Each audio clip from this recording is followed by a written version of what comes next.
Hello, everyone. Welcome to our presentation, Devil in the Details, or How Best Intentions Go Wrong, a tale of converting formats for accessible OER materials. My name is Shannon Kipphut-Smith. My co-presenter is Monica Rivero. We work at Fondren Library at Rice University in Houston, Texas. And unfortunately, Monica was unable to join me on today's recording. Foreign digital content is supposed to be easier to make accessible. Unfortunately, this isn't always true. This brief presentation is for those working on accessibility remediation. We'll share strategies and lessons learned while working on a project to migrate foreign digital content to a more accessible format.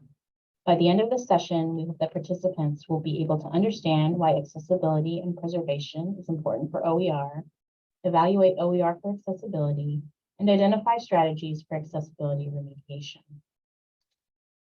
There are a number of reasons why preservation and accessibility of OER are important, but I'm going to highlight just a few. Hare and Sullivan highlight these as reasons for OER preservation in their 2020 article, but I would argue that they extend to accessibility as well. Preservation and accessibility are important because they ensure that content is made available in a usable format.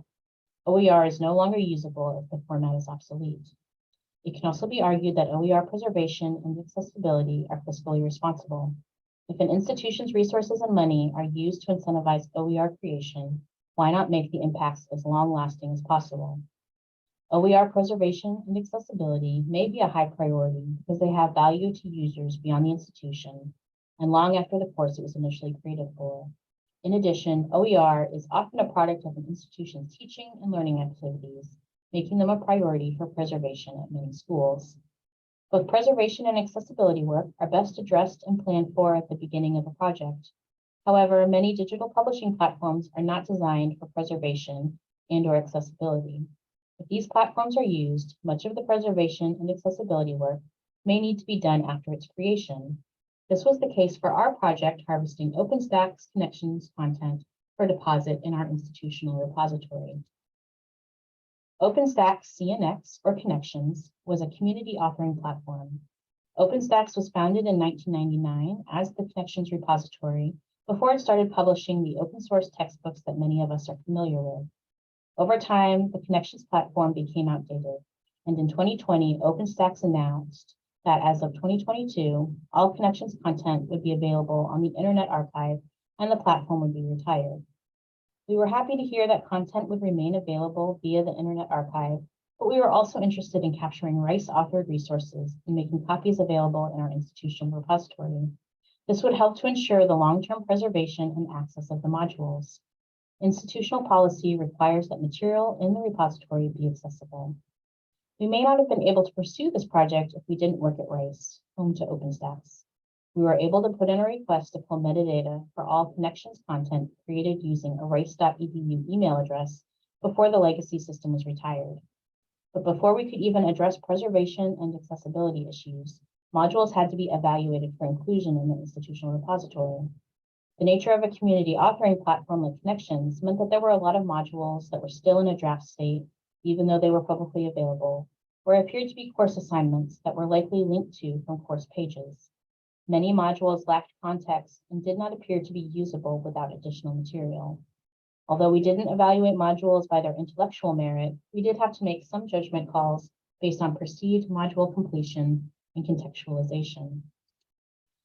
The Connections platform was designed using custom XML, as seen on this slide, that was originally designed for a better end user experience. However, this format was not ideal for preservation and accessibility. There were related HTML files included with many records, but they were not available for download. It was determined that generating PDFs from the XML would be the best approach for both preservation and accessibility, even if this would require a lot of manual work. And we have had to ask ourselves if this was a reasonable approach given the time and effort involved. One place to start when planning a remediation project is to understand what makes a PDF accessible. Here, we list some key characteristics that support accessibility, starting with the simple step of embedding metadata, like the title of the document and what language it's written in. But very basically, the PDF needs to be searchable. In general, a born digital document will natively contain searchable text. So from that perspective, working with born digital documents is much easier than scanned or digitized materials.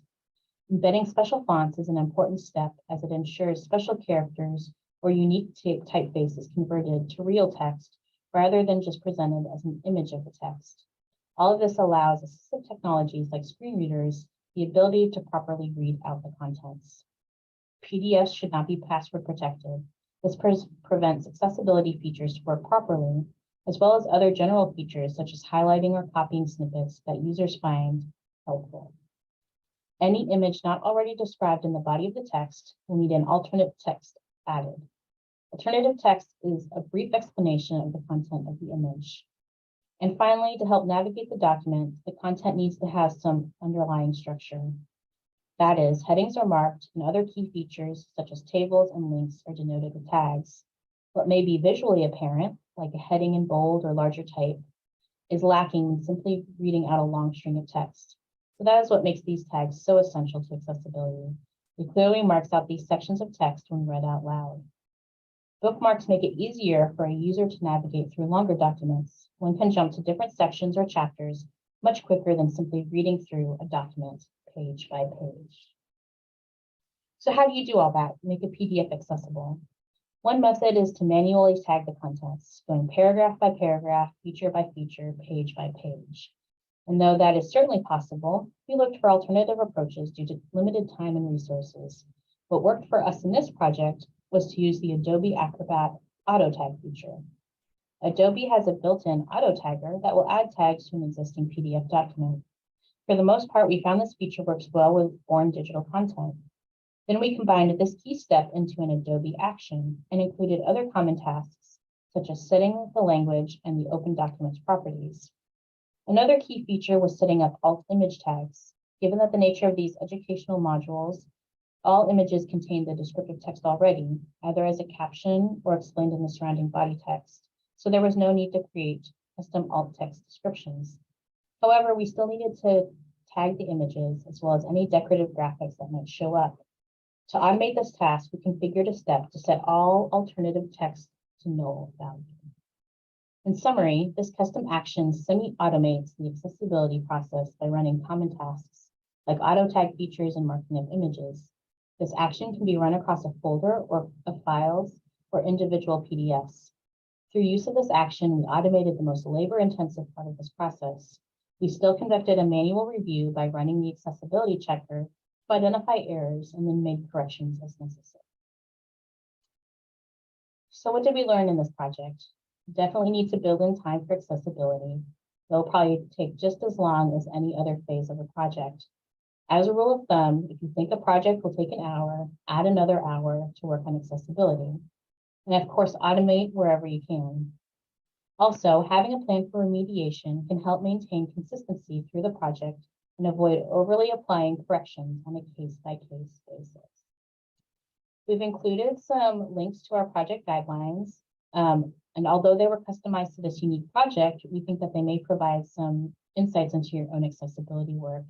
We also included some links to some DIY courses that we found very useful, and also some resources on OER and preservation. And we welcome any questions and feel free to reach out to us by email. Thank you.